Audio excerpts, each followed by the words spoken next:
Molan Labe. What does that mean? It's High Valyrian, a statement of defiance, meaning, come and take them, in layman's terms. Take what, exactly? Our weapons, our freedom.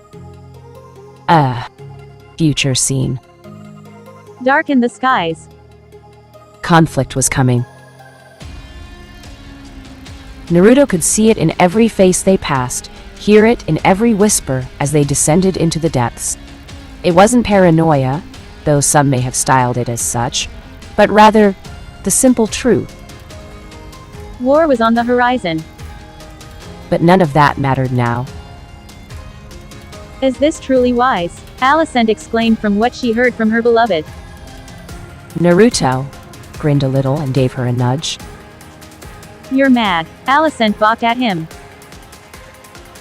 He held up his fingers and pinched them together, just a little. He told her quietly, and while it was meant to be humorous, she didn't exactly see it that way. No, it's ludicrous. Absolutely insane, I tell you. She balked at her intended. Naruto turned to face her and held her shoulders gently. Listen to me, love. If men weren't meant to ride dragons, then the Valyrians would never have taken the eggs they discovered, and I'm pretty sure that if a meager herdsman who herded sheep can mount a dragon, then you can too. He told her before adding, dragons cannot be truly tamed, but they can be bonded with and trained. Valyrian shepherds were the first to control them using magic, and rode dragons for millennia before the Doom, and they were not Targaryen or Velaryon. Alicent clutched her cloak tightly about herself.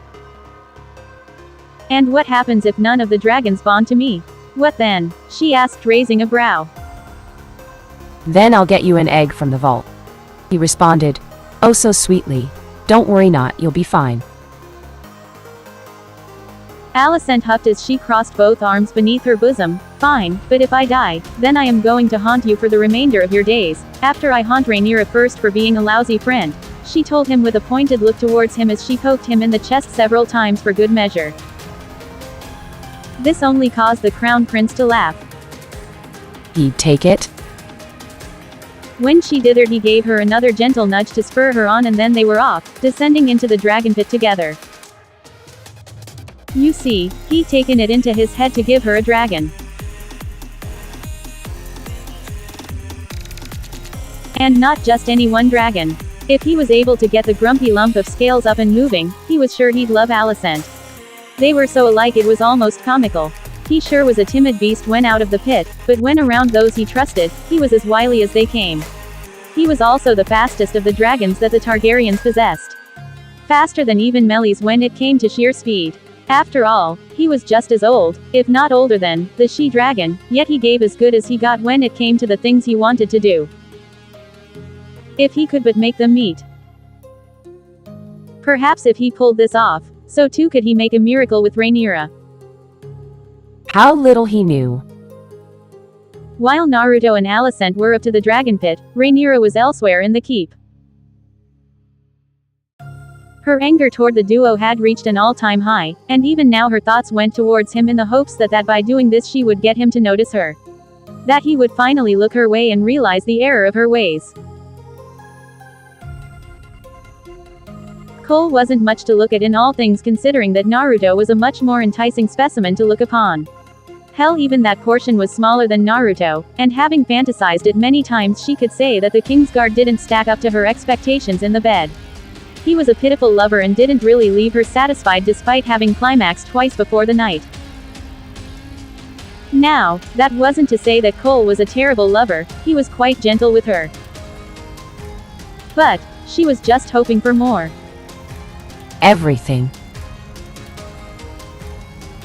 The consequences of this night would come back to haunt her in the near future, and her only regret was that she hadn't taken better precautions.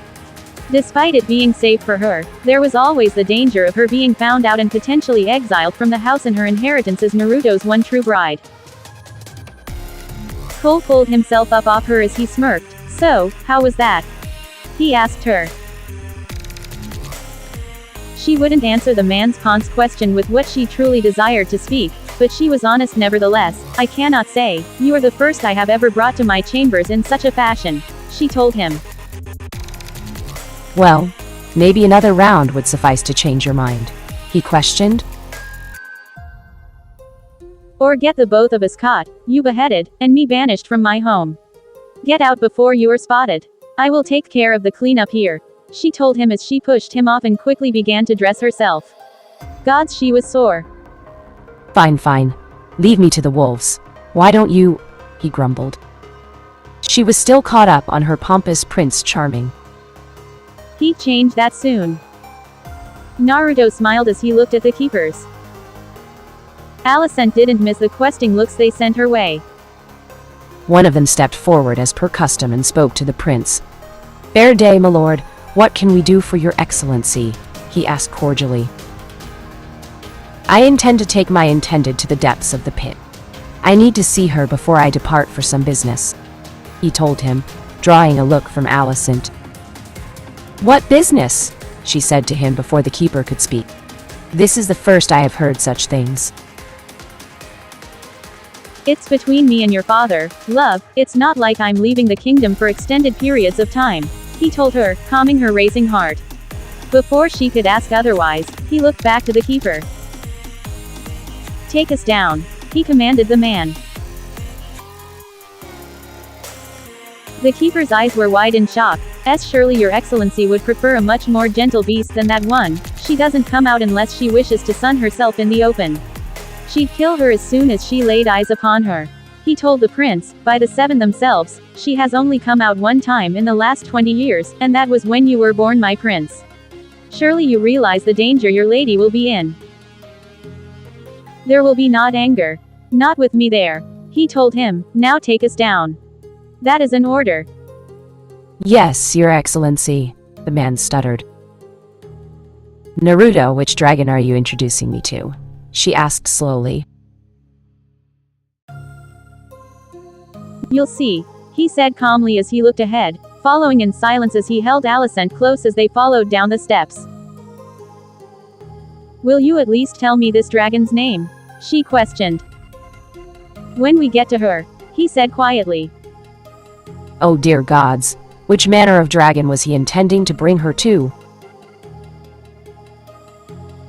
Taking a torch from the wall much like the keeper, he stalked forward. The dark tunnel seemed to lick the shadows provided from the flames, embracing the light in a strange harmonic eerie coupling. Their footfalls echoed through the dark, until they finally reached the bottom of the tunnel. The deepest reaches of the dragon pit beyond what any other could have said to have gone before. Few living could claim to have laid eyes upon the beast that stayed at these depths.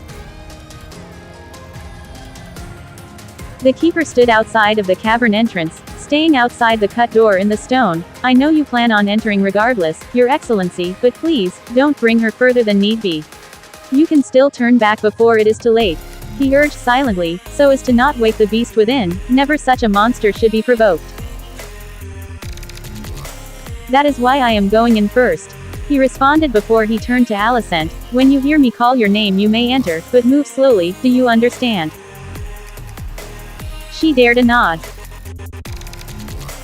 I'll be just inside the entrance to the pit itself. You'll see me clearly when you enter. A flick of his wrist ignited the torch just outside the cavern. Leave us, he ordered the keeper, who bowed nervously and quickly departed without a sound.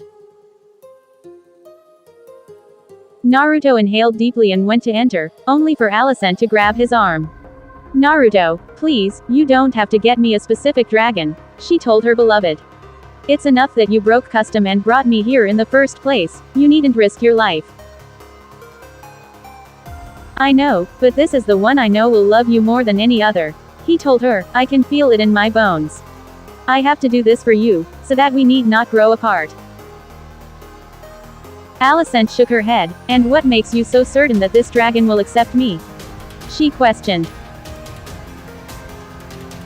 I don't, it's just a feeling I have, he told her as he gently tugged her hand off. I will always be here, for you, for our child and all our future children, he said as he turned and entered the cavern. His voice soon followed, but not in the normal Westerosi tongue, but that of High Valyrian, and...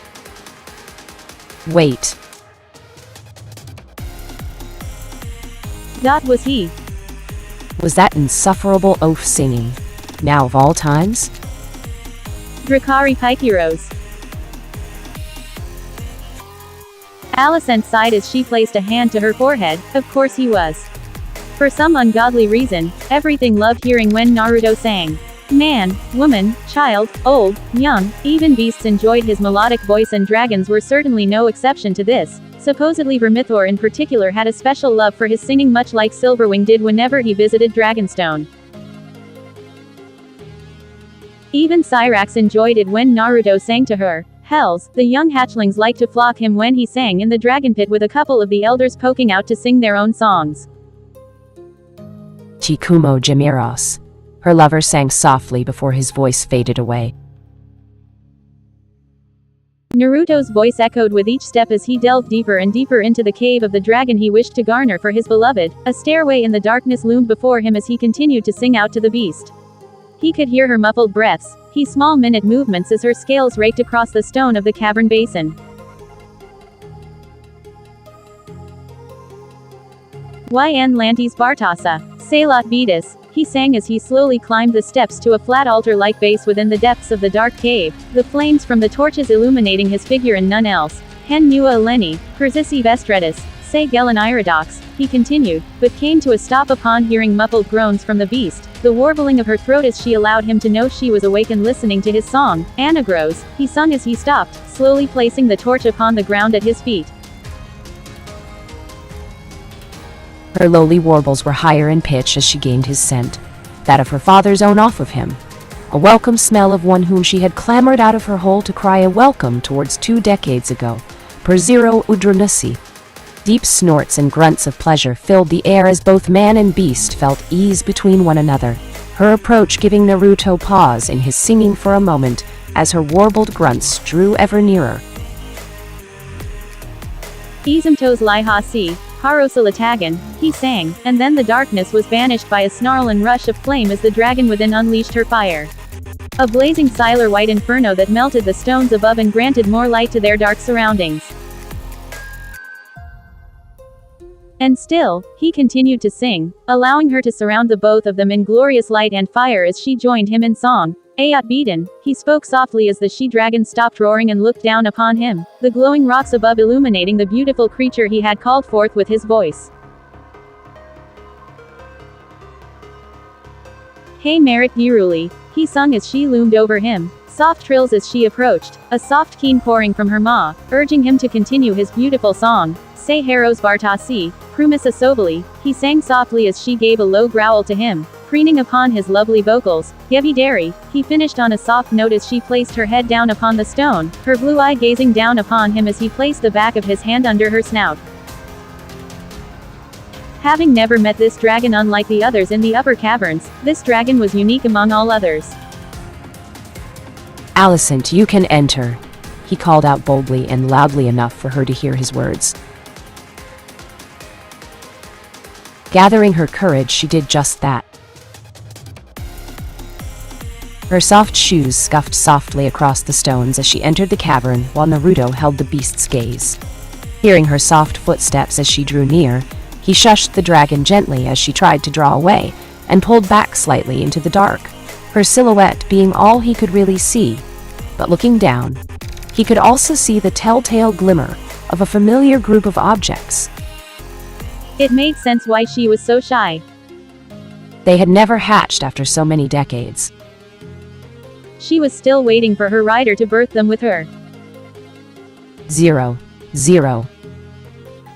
Alicent could scarcely wrap her head around it all. In truth, she wasn't sure she wanted to.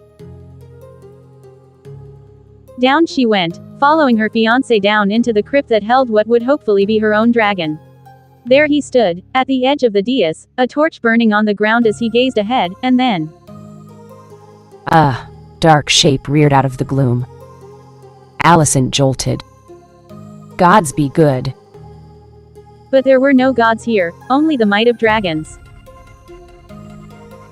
Careful, now. Naruto took her hand in his own and touched a hand of his own to the massive dragon's snout. Don't make any sudden moves, he urged her. Yay, sure, when there was a massive dragon not even a foot away from her. Then, quite suddenly, Alicent found herself face to face with that very same dragon. What's her name? She asked softly as she tried her best to follow his instruction. Aethrak, lover of the winds. In High Valyrian, he whispered back. Aethrak was a monstrous beast as she was gorgeous, beautiful as she was terrifying. Bigger than even the most stoic of the younglings, but as fierce as Valyrian and as swift as Miles. While flying, she could bend her lithe body in such a way that she could increase upon her already impressive speed. A distinct feature of Aethrak is the various eagle-like body parts she had developed at a younger age. She possesses sharp talons enough to shear through stone itself at the ends of her feet, wide wings that look like they folded when diving, and streamlined spikes around her body that help her fly through the air at high speeds.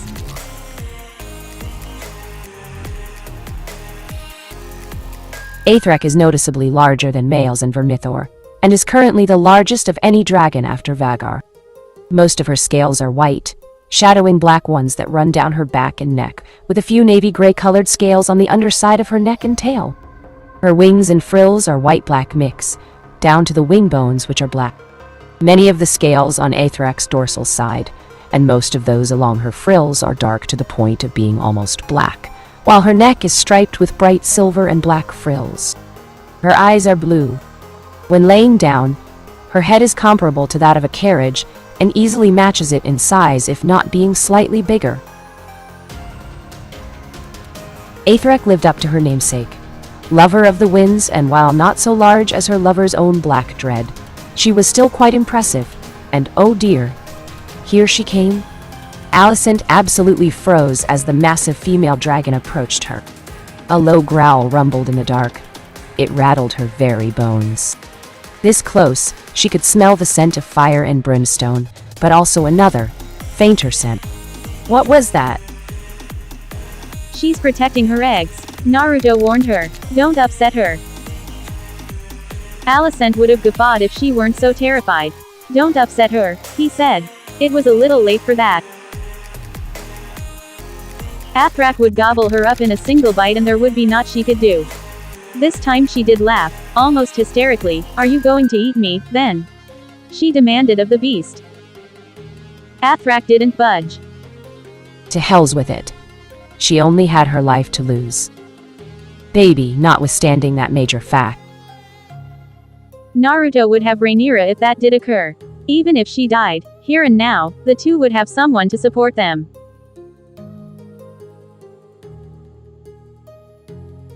Plucking up the dying dregs of her courage, Alicent stepped forward and pressed both hands to the dragon's snout, just below the beast's nostrils, as Naruto had taught her when he had brought her to Balerion that fateful day. She felt as much as heard Aethrak inhale deeply. Saw the precise moment the beast tested her scent. This was it, the moment of truth. She might accept her, which was all to the good. But if she didn't, well, it had been a good life. At least she wouldn't die a maiden. Abruptly, the dragon's growl died off. Was this it, then? The moment of her death? Would she die here, Ak? Oh dear heavens! Without warning, Aethrak had lurched, and quite suddenly Alicent found herself pushed as that silvery snout pushed itself into her chest. The dragon, her dragon, trilled happily like a hatchling finding a long-lost friend.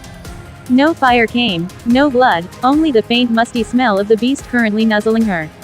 A long tongue flitted out, and oh dear, her newest companion had just licked her, head to toe. So much for her dress. Naruto rumbled a laugh. It seems she likes you. Congratulations, love. With those words, all the tension bled out of Alicent. Every bit. The redhead laughed again, softly now, despite herself. Was it truly that easy? What a lovely day. Come, we will fit her with a saddle and bond the two of you right away. And we can go flying together, you and me and Balerion and Aethrak.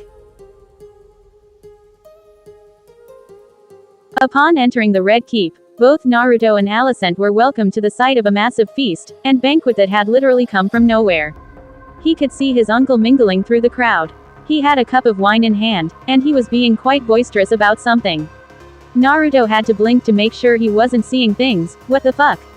He questioned, where in the name of the seven hells did this come from? He asked as he looked at the equally shocked Alicent, who had felt her jaw drop in utter shock. What is his grace doing? She questioned.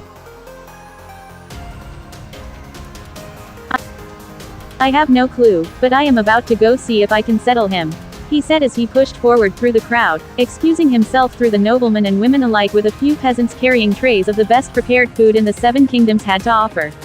He could see his uncle clearly now as he was before him. He stopped in front of the king as he grasped his shoulder. Uncle, what is going on? Where did this banquet come from? He asked. Tilda, my nephew, the prodigal son of Westeros, graces us at last. He cheered as he toasted his cup high. Cheers for the heir of the Iron Throne, and Shadow Conqueror of the Seven Kingdoms. He who is loved by dragons, and subduer of Balerion the Dread himself, my heir and chosen son Naruto Targaryen. He cheered as people cheered happily and hoisted their cups up in celebration. Oh dear gods, the man was soused out of his mind. Your Grace, I think it'd be best if you took to your chambers for the remainder of the evening. Alicent called out to the king, hoping to calm the man down before he either hurt himself or, well, mostly himself. He was too drunk to present himself like a proper king should. Ha! As if we couldn't discredit the newest of our kinsmen. The king exclaimed happily, praise the future queen of our lovely dynasty, the rider of the winds, Athrak the sole daughter of Balerion the Dread and Merixes the Silver Queen. He called out as he hoisted the cup up once again, the woman whose fire within allowed her the privilege of siring the future heir of the throne, and riders of the dragons of House Targaryen. He laughed happily. You're soused off your ass! Alicent exclaimed in shock. Viserys was being extremely rowdy. The wine that a wine-bearer had just filled his cup with was splashing out with each movement the man made as he spoke, both boisterously and proudly, as if he had been the one to perform the deed with her, and he exclaimed, "See that? She has a dragon in her belly. A prince, I'd wager," he declared as he stumbled back and sat down roughly, the chair squeaking in protest. By the seven, he needed to stop drinking. Go to bed, uncle. You're drunk. Naruto grumbled out in a mix of annoyance and embarrassment, a hand rising to cover his reddening cheeks. Why? Was it always him that somehow managed to get pulled into these awkward situations? Viserys only laughed. And why shouldn't I be? Today is a day for celebration, he declared. More wine, more food, more music, he commanded with a joyous laugh that had the crowds cheer happily. Oh dear heavens, this wasn't gonna end well, for anyone. While Naruto and Alicent were trying to calm down their drunken king, elsewhere across the world things were about to change once again. As it stood, Rhaena Velaryon smiled in triumph at what she had dreamt coming true before her very eyes, after 3 years of that same dream near constant each night. She'd found her. It had taken time, but here at last, she was triumphant. Father couldn't naysay her now. She'd found her quarry, tracked her to this abandoned beach. Leia grinned like the child she still was at heart. Found you! Vhagar growled and lifted her head to glower at the small human, sand sloughing off her back. Fire built in the back of her throat. No! She hissed in angry Valyrian, and thrust an open palm forward in the face of its flame. Obey, Vhagar! Yield to me!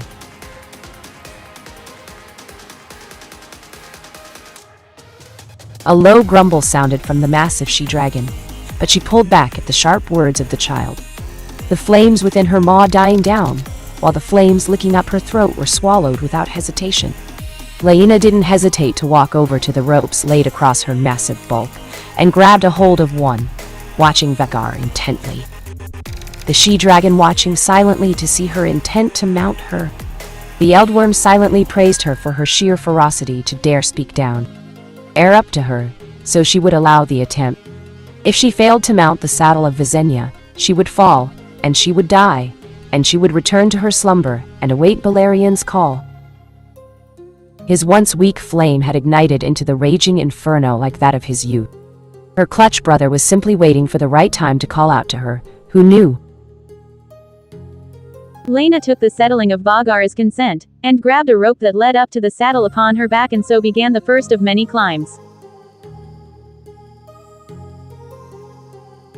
She climbed, and she climbed, and climbed higher and higher still.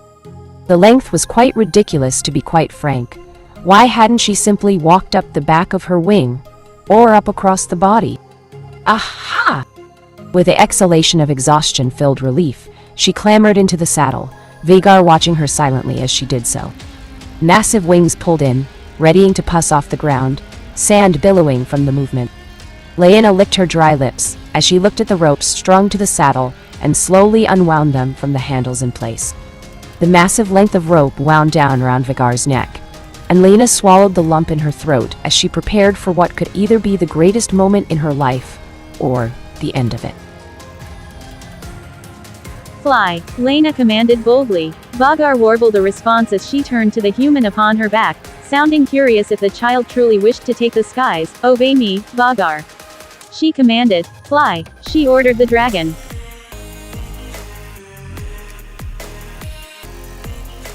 A gurgled growl filled the air as Vhagar pushed down upon the world. A massive foot lifting up off the ground, a wave of sand crashing down as the massive beast stomped down, shaking the world. A wing slid under her body as she pushed up, a crash of thunder from her standing tall in all her glory. Sand rained down upon the ground as Rhaena gawked in surprise, her body shifting in the saddle as Vhagar rose to her full height. She remembered when she had seen Balerion land upon the grounds of the castle. He had shaken the world, he was larger than the Red Keep itself, and Vhagar wasn't even close to being half the Black Dread's size. But she should have realized that by claiming such a massive creature, she would still need to prove her worth to her. Sand was shaken from bronze scales, Rhaena gasping as she held on for dear life. Nearly being flung from this height would surely kill her. And then, she was off. Vhagar began to race ahead with incredible speed for something her size, surprising given she was big as a small castle. Then, her wings flared open, the massive feet of the Dragon Queen treading upon the earth filled the air like thunder, each step another crash that shook the heavens and rendered the earth. Whump. Whump. Whump. Whump. And she began flapping her wings, claps of the storm filling the air before she pressed down upon the earth, one last time before she took to the skies. A roar of triumph filling the air as she soared for the first time in decades. And Rhaena's cries of shock and terror filled the air soon after, her body nearly flung from the saddle as she held onto the rope with all she had. Don't look down. Don't look down. Don't look down, Tilda. Vhagar reached the height of the heavens in record time, the wind rushing through Rhaena's hair as she pulled herself up to the saddle and grabbed the handles upon it. Vhagar snarled as Rhaena sat in her seat and pulled on the ropes, and she dove. Once more the young girl's cries filled the air. Not again. As they neared what could be the end of the both of them, Vhagar pulled up, ripping a hill apart with her mighty feet as she pushed off once again, her powerful wings beating against the forces of the world. Rhaena cheered happily before she cried out and ducked into the saddle. Vhagar had flown them through a flock of gulls, and had even eaten quite a few of them. Wings tilted under the light of the moon, dipping into the cool darkness of the waters right beneath her, stirring it up before she turned the other way and dipped the other wing down into the refreshing waters as she turned about. With a yank on the ropes, Rhaena had Vhagar take to the heavens themselves, the dragon roaring in approval as she beat down, her wings ripping through the water once, twice, thrice, and then she was among the clouds. She had done it. She had kept her promise to Naruto.